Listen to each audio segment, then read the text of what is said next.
ప్రపంచంలో ఒకే ఒక్క సంబంధం, మాటలు లేకుండానే మనసులు మాట్లాడుకునేది. అదే నాన్నగారి ప్రేమ.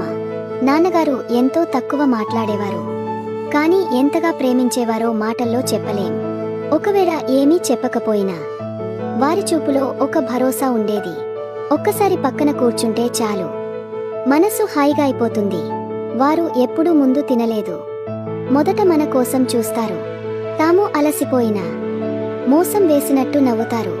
ప్రేమకి రూపముంటే అది నాన్నలా ఉండేది అనిపిస్తుంది. వారు మాటలతో ప్రేమ చూపించలేకపోయినా చర్యలతో చాటారు.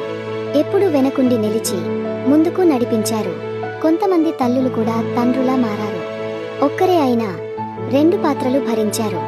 వారి బలం మాకో దీవెన.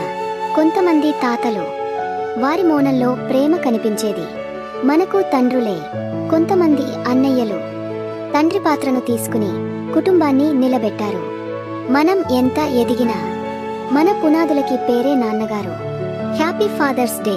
తండ్రిగా నిలిచిన ప్రతి ఒక్కరికి మనస్ఫూర్తిగా నమస్కారం.